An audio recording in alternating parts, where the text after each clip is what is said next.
People think theft looks dramatic until they realize sometimes it looks like an empty branch and a neighbor smiling from across the street.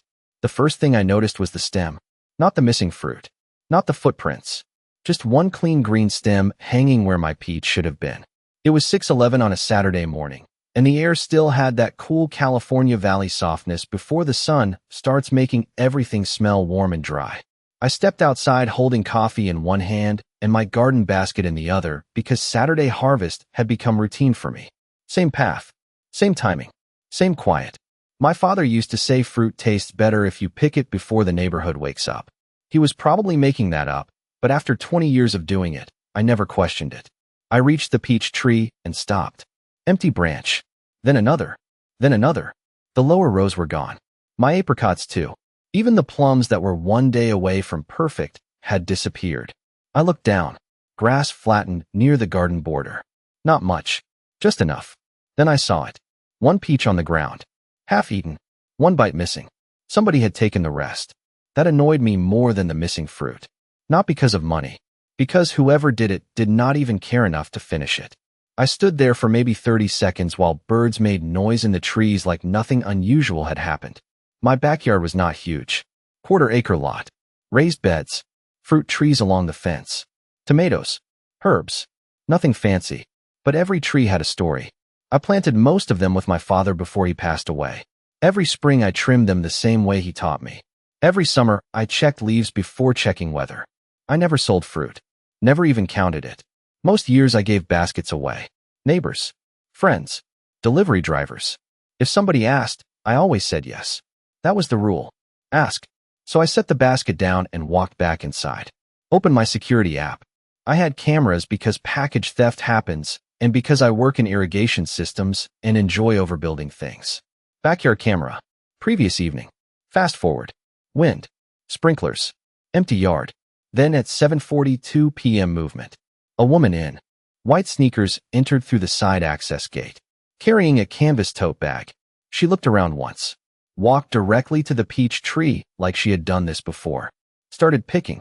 No hesitation, no curiosity, not checking ripeness, just selecting confidently. Apricots next, plums after that. At one point she took a bite from one, made a face, and dropped it on the grass. Then kept going. Total time in my yard. 8 minutes. I zoomed in. Linda Whitmore. My HOA neighbor. 54. White SUV. Golf shirts. Permanent expression of polite certainty. She lived 2 houses down and introduced herself when I moved in by saying, "We really believe in sharing around here." At the time I thought she meant community spirit. A month later she took rosemary from my planter without asking and called it neighborhood harvesting. Another time she clipped mint and said plants grow back. Small things. Annoying things. Nothing worth turning into a story. Until suddenly, there was a tote bag full of peaches. I watched the footage twice. Then once more. She never looked nervous. That was the strange part. She looked normal. Like she believed she belonged there. I checked previous dates. Same camera. Same gate. Same tote bag. 3 weeks earlier. Citrus. Week before that. Tomatoes. Not huge amounts. Just enough that I assumed birds, or weather, or bad timing. I leaned back in my chair and laughed once. Not angry, just surprised. My father had another rule. Never argue with a pattern. Learn from it. I looked out the kitchen window at the empty branches moving in the morning breeze and suddenly realized something. This was not about fruit anymore. This was about permission. And if somebody thinks they are allowed to take whatever grows in your yard, maybe the lesson is not building a taller fence. People assume gardeners are patient because they like plants. That is not true. We are patient because plants force us to understand something most people hate. You do not get results by reacting immediately. That morning after watching the footage, I closed the app, poured fresh coffee, and walked back outside. The empty branches looked different now that I knew. Before, missing fruit felt random. Now every clean stem felt intentional. I ran my hand along the peach tree bark and noticed something I had ignored for weeks. The lower branches were lighter than the upper ones. Somebody had been harvesting selectively. Not enough to get caught. Just enough to become normal. My name is Daniel Foster. I am 41 years old, and I design irrigation systems for agricultural properties and residential developments. Not exciting at parties, but useful when your hobbies involve growing things. I moved into Cedar Valley Estates 4 years earlier after my father passed away. Sold his old place. Kept his tools. Bought this house because of one thing nobody else cared about. The backyard. Everybody else saw maintenance. I saw possibility. First year I planted citrus. Second year stone fruit.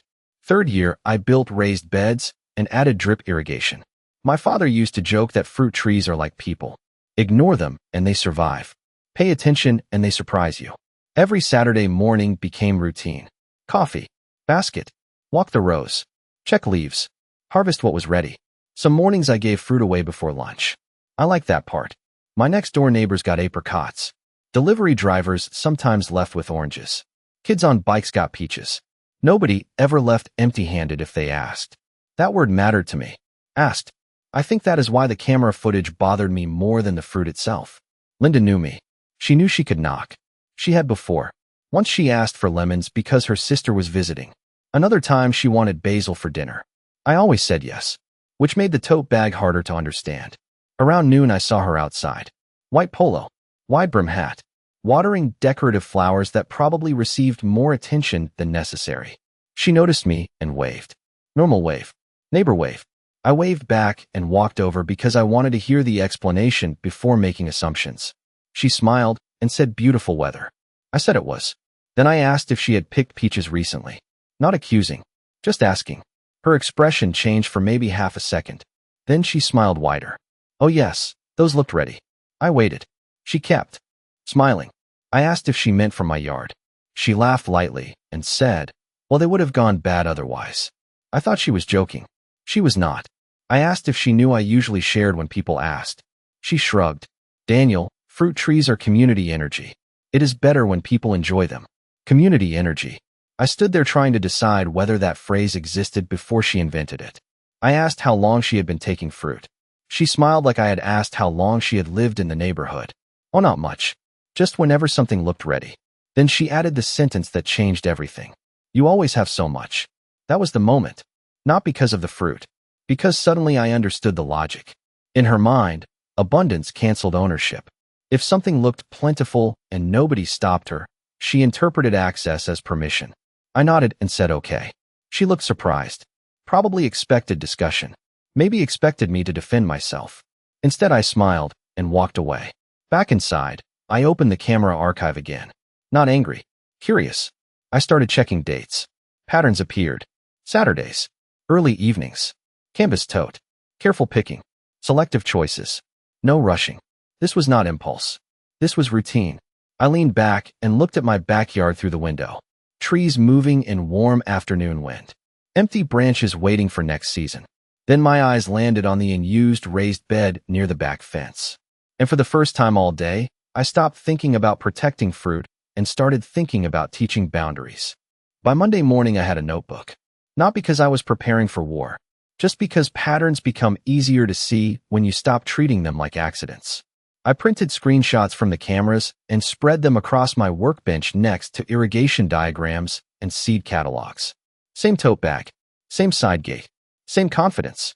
The part that fascinated me was not that Linda took fruit. It was how organized she was about it. She never overpicked, never emptied a tree, never made enough damage to trigger a reaction, just enough to make me think birds had become ambitious. That takes practice. I checked 6 weeks of footage. Apricots one evening, tomatoes another, a handful of lemons, 2 peaches, then suddenly 6 peaches. Escalation. My father called that permission inflation. People start with what they can justify and slowly expand until it feels normal. That afternoon I tried something simple. I put a small wooden sign near the garden path. White paint, clean letters. Please ask before picking. Friendly. No cameras mentioned. No threats. I stepped back and looked at it. Reasonable. Clear. Honestly more polite than most people deserve. Then I went to work. When I came home around 6:30 p.m., the sign was leaning sideways. Not broken, just moved enough to notice. Fruit missing again. This time citrus. I checked cameras. Linda entered through the side gate carrying the tote bag. She stopped in front of the sign and actually read it. She looked at it for maybe 4 seconds. Then she tilted her head, smiled to herself, stepped around it, and started picking oranges. At one point, she looked directly toward the camera and shrugged. Shrugged. Then she left. I watched the clip twice because I genuinely thought I misunderstood. I did not.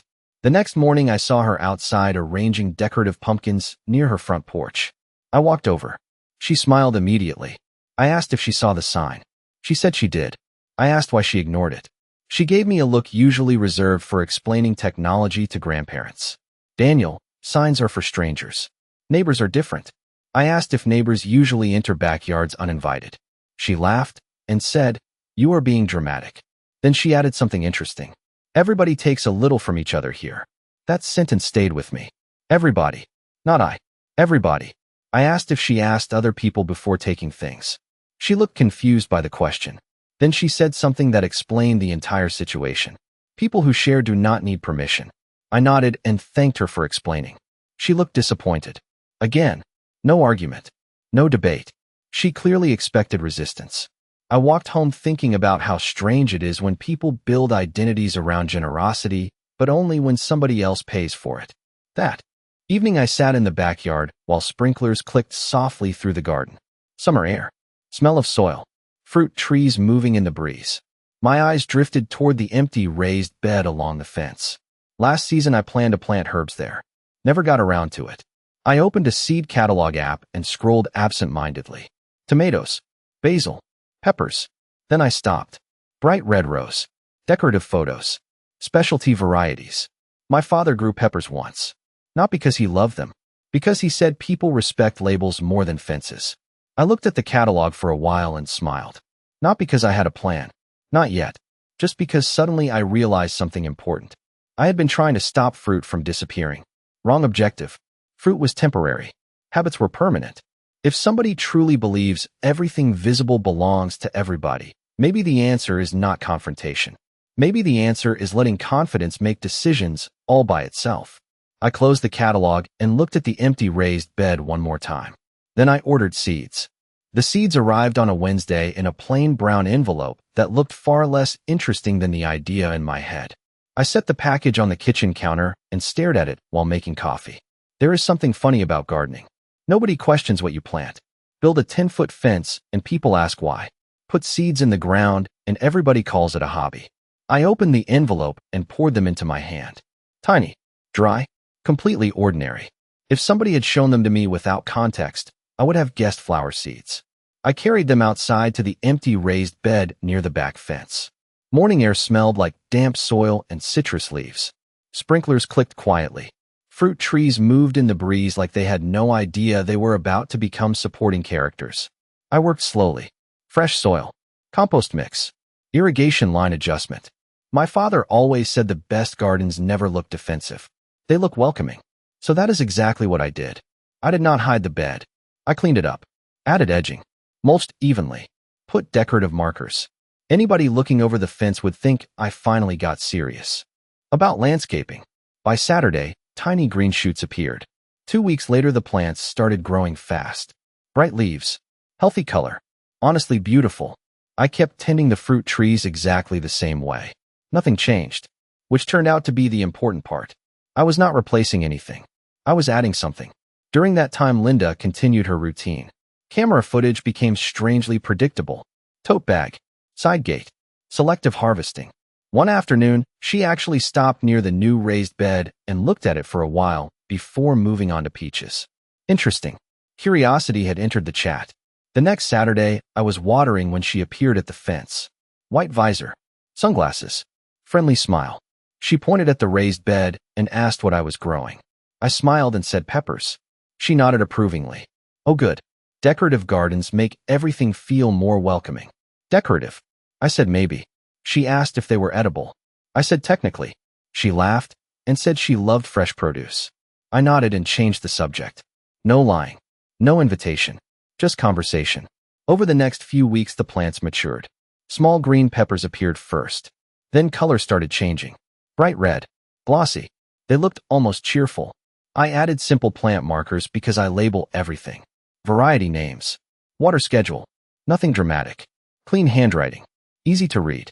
One marker simply said Carolina Reaper. That was all. No warnings. No speeches. Garden people know what that means.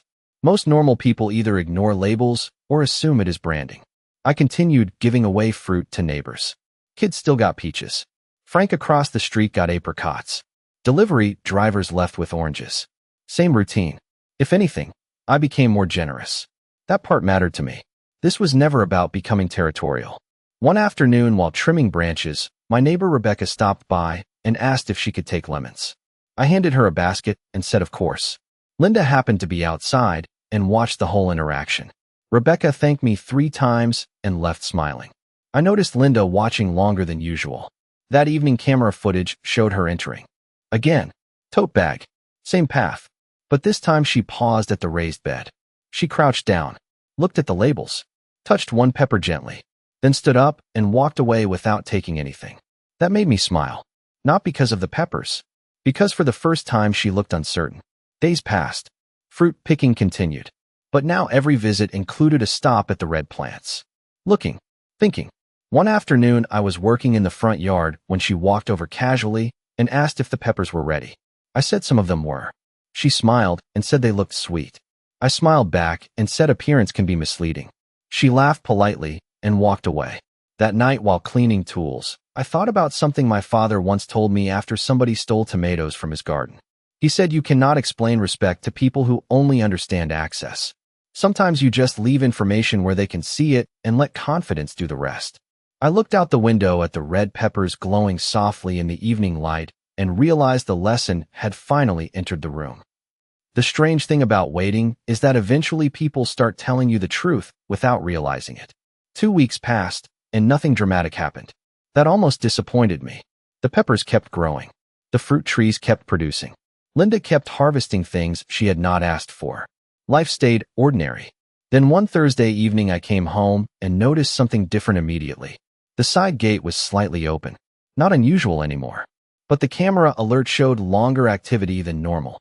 I made coffee before opening the footage because by then I understood something important.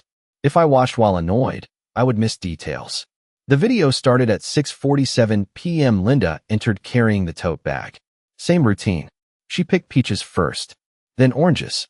Then she stopped at the raised bed. She looked around. Nobody outside. She leaned down and examined the peppers carefully. She actually picked up the marker and read it. I zoomed in later just to confirm. She looked directly at the words. Then she smiled. Not confused. Not uncertain. Confident. That interested me. She reached out and picked one. Then another. Then another. Bright red peppers dropped into the tote bag beside peaches and citrus. She held one up toward the light and nodded to herself like she had discovered premium produce. Then she left. Total visit, 11 minutes. I sat back in my chair and laughed quietly because nothing had happened. That was the point. She had information. She made a choice. End of story. Or so I thought. The next afternoon, I was trimming branches when Rebecca from next door walked over trying very hard not to look entertained. She asked casually if I knew anything about peppers. I said some things. She smiled and said apparently Linda hosted a small neighborhood tasting lunch. I said okay. Rebecca said Linda served sliced fruit and something she described as home garden pepper samples. I nodded slowly. Rebecca looked at me for a second and asked if I knew what kind. I said maybe. She started laughing immediately. Apparently nobody was hurt.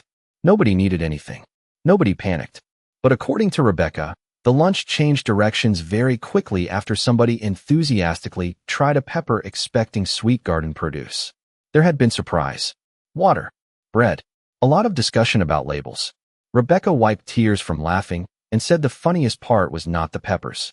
It was that Linda apparently kept saying she thought they were decorative snack peppers because they looked so nice. I nodded seriously and said appearance can be misleading. Rebecca stared at me for 3 seconds and then started laughing again. That evening I checked cameras. Linda came into my yard again. No tote bag. She walked directly to the raised bed and stood there with her arms crossed. She looked at the marker, picked it up, put it back down. Then she looked around my backyard. Fruit trees, signs, garden rows. She stood quietly for maybe 30 seconds. Then she left. No harvesting. Next morning I found something unusual near the gate. A folded note. Plain paper. It said, question. Why did you not tell me? No name. No signature. Just that sentence. I stared at it for a while. Then I grabbed a marker and wrote underneath. You never asked. I folded it and left it clipped to the gate. That afternoon the note disappeared. No camera alert afterward. No evening visits. No tote bag. Saturday morning arrived, and for the first time in months, I walked into the backyard carrying my basket and found every peach exactly where I left it. Every orange. Every plum. I stood there listening to sprinklers and birds and realized something I had not expected. I did not feel victorious. Mostly I felt relieved, because I never wanted to protect fruit. I wanted somebody to remember the difference between available and offered. And judging by the untouched red peppers glowing near the fence, I had a feeling the lesson had finally rooted. For the next week, nothing disappeared. That should have been the end of the story. Normal people would probably move on and enjoy the fruit. But once you spend enough time watching patterns, silence becomes information too. Saturday morning arrived, and for the first time in months, I walked my usual route with an empty basket and no expectation of disappointment. Peaches still hanging. Citrus untouched.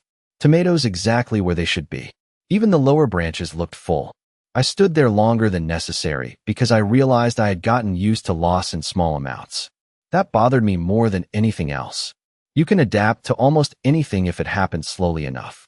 Around noon, I noticed movement outside. Linda was in her front yard arranging potted plants. Nothing unusual, except she kept glancing toward my backyard. Not dramatic, just quick looks, like somebody checking whether a test result came back. I waved. She waved back. Different wave this time. Less ownership. More awareness. Later that afternoon, I was pruning branches when she walked over and stopped near the fence. No tote bag. No gardening gloves. Just standing there. She looked at the fruit trees and then at the raised bed. Finally, she said, "You really labeled them." I nodded. She smiled awkwardly and said she thought it was decorative branding. I said nothing. She looked embarrassed for about 3 seconds before recovering. Then she asked if I always label everything. I laughed and said mostly things I want people to understand. She looked at the garden for a while and then said something interesting. "You know, I never thought of taking fruit as taking." I put my shears down and waited. She kept talking. She said growing up her family always shared produce with neighbors. Trees were open. Gardens were open. People just took what they needed. I nodded because that part made sense. Then she added, "But people usually knew each other." That sentence stayed in the air. I asked one question. Did they ask? She thought for a second and said usually. Then she laughed quietly and looked away. I think I skipped that part. We stood there for a moment listening to sprinklers click through the garden. Then she surprised me. She asked if she could have 2 peaches. I looked at her. Not because of the peaches. Because it was the first actual question in this entire story. I smiled and handed her the basket. She took exactly 2. She thanked me. Then she hesitated and asked if she could give me something in return. I told her she did already. She looked confused. I pointed at the gate. She understood immediately and laughed once. That evening she posted in the neighborhood group. I only saw it because Frank texted me a screenshot with approximately 9 laughing emojis. Linda had written a long post about respecting garden boundaries and asking before harvesting. She even included practical suggestions for neighbor sharing and community produce days. No mention of peppers. No mention of lunch. No mention of me. Just a quiet policy shift written like she had always believed it. Normally that would annoy me. This time it did not. Because honestly, people rarely change in dramatic movie speeches.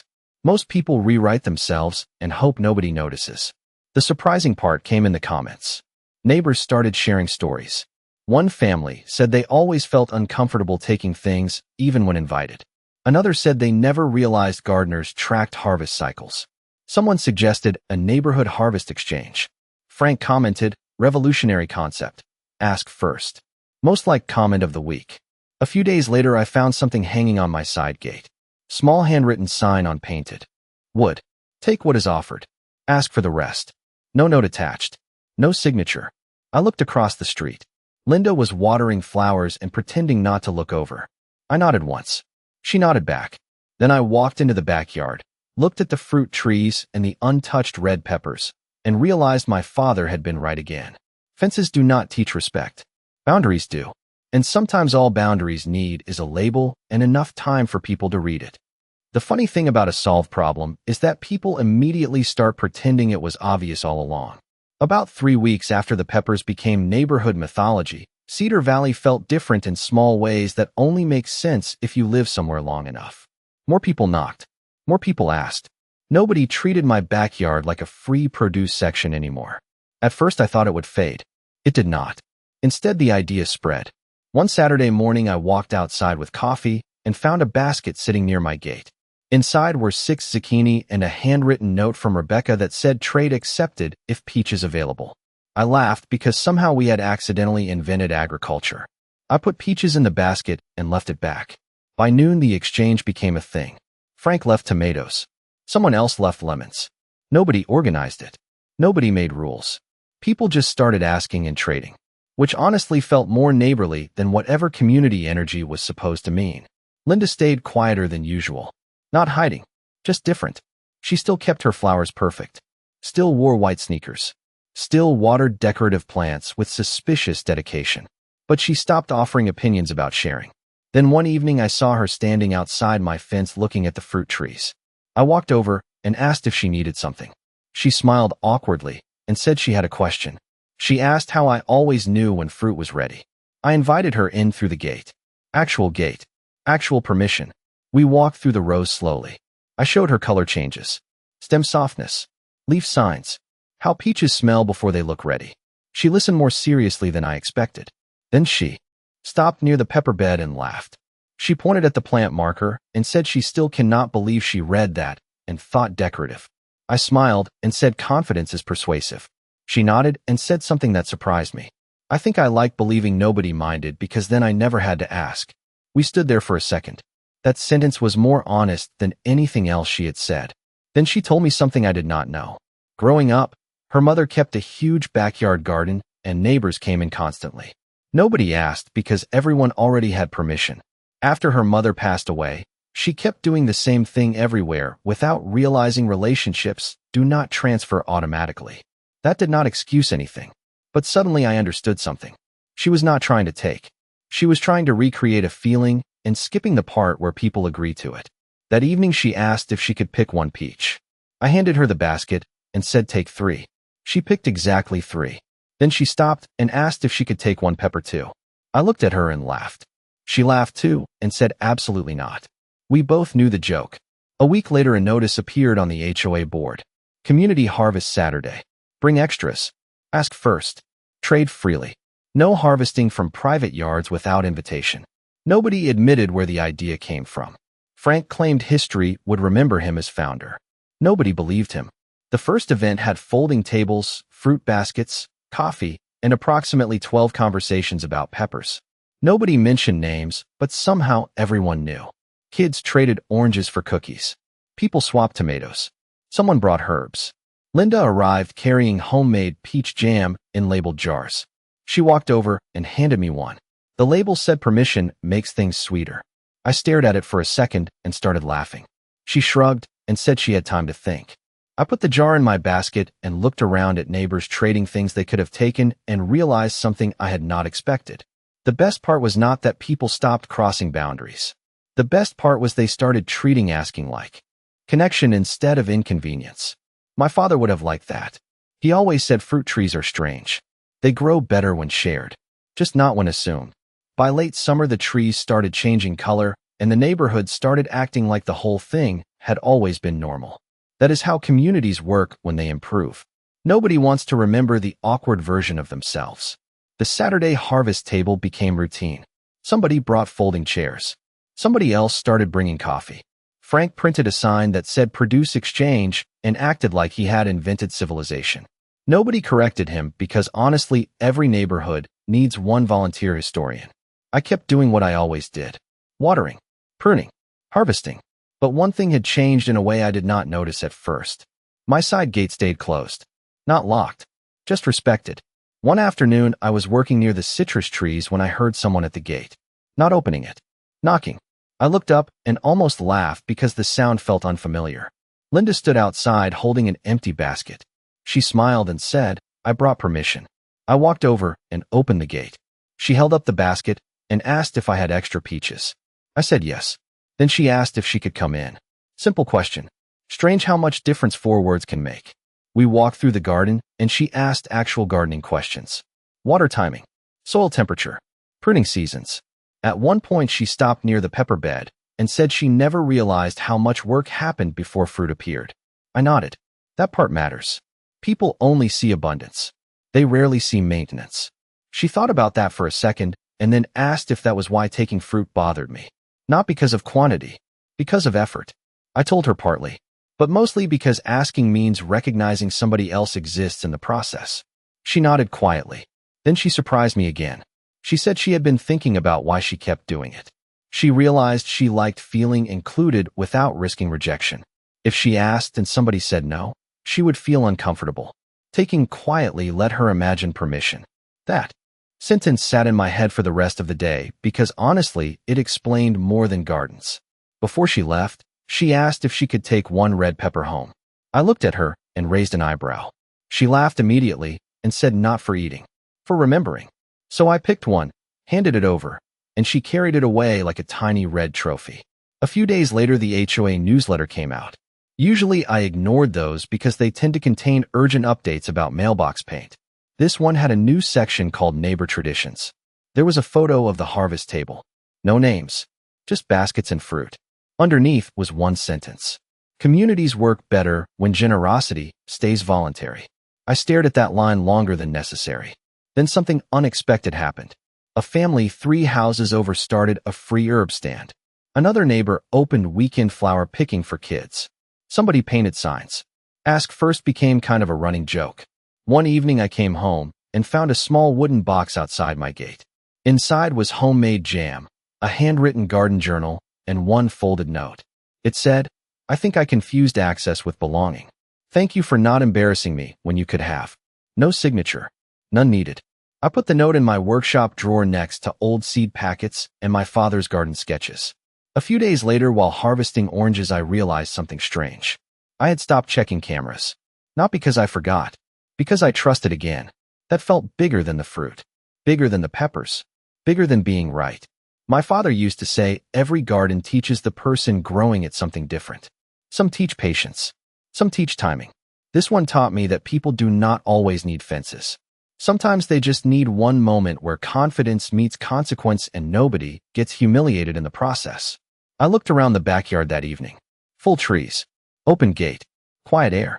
And for the first time all season, everything tasted exactly the way it was supposed to. The season ended quietly, which felt appropriate. No dramatic confrontation. No neighborhood tribunal. No speeches about values under decorative string lights. Just shorter days, cooler mornings, and fruit trees starting to slow down after months of doing exactly what they were built to do. One Saturday in early fall, I walked into the backyard carrying coffee and realized something unusual. There was almost nothing left to harvest. A few late oranges. Some herbs. The peach trees had gone still. The raised beds looked tired in the satisfying way gardens do after a good season. Even the pepper plants had started fading. The bright red fruit that accidentally became local legend hung there quietly like retired actors. I stood there longer than necessary and thought about how strange the whole thing had been. Weeks earlier, I thought I had a fruit problem. Turns out I had a conversation problem nobody knew they were having. Around 10 in the morning, somebody knocked on the gate. Actual knock. I opened it and found Linda holding a small cardboard box and wearing gardening gloves that still looked suspiciously new. She smiled awkwardly and held up the box. Trade offer. I let her in. Inside the box were jars of peach jam, homemade bread, and something wrapped in newspaper. She handed it to me. It was an old metal plant marker. Weathered. Hand-stamped. The word share engraved across it. She said it belonged to her mother's garden. She found it while cleaning storage and realized she misunderstood what the word meant. She said her mother always invited people. She never remembered that part until recently. I turned the marker over in my hands for a second and asked what changed. She looked around the backyard and shrugged. Nobody ever stopped me before. Then she laughed quietly and added, "Also, I learned labels are not decorative." Fair point. We walked through the garden one last time for the season. She pointed at trees and asked questions. Actual questions. Soil. Timing. Why fruit comes in waves. Then she stopped near the pepper bed. Only one bright red pepper remained. She looked at it dramatically and said absolutely not. I laughed and cut it off anyway. I handed it to her. She stared at me. I told her to keep it somewhere visible. Reminder only. She laughed and took it. Before leaving, she asked something unexpected. She asked if, next spring, I would help her plant something in her yard. Not fruit trees. Just something she could care for herself. I said sure. A few weeks later, the neighborhood held the final harvest exchange of the year. Folding tables again. Coffee. Bread. Too many opinions about tomatoes. Frank gave a speech nobody requested. Rebecca brought labels for baskets that all said "Ask First" in giant letters. Somebody hung a sign over the tables that read "Community starts with permission." Nobody admitted who made it. Linda brought peach jam and placed a handwritten card next to it. It said "Made with asked for fruit." People laughed. She laughed too. Nobody mentioned old stories. Nobody needed to. That afternoon, when everything ended, I walked back into my yard carrying an empty basket and found something hanging on the side gate. Small painted wooden sign. Clean white letters. Take what is offered. Ask for the rest. Underneath, someone had added one new line in smaller handwriting. It tastes better that way. I smiled and left it there. Winter came. Trees rested. Spring eventually returned. And the first thing planted in the neighborhood that year was not fruit. It was a row of peppers in Linda's front yard with neat little labels and a handwritten note underneath that made me laugh out loud the first time I read it. Decorative. Probably. My father used to say gardens tell the truth about people because eventually everybody reveals whether they came to grow something or take something. Turns out sometimes people can change categories. They just need time, a clear label, and one unforgettable harvest season.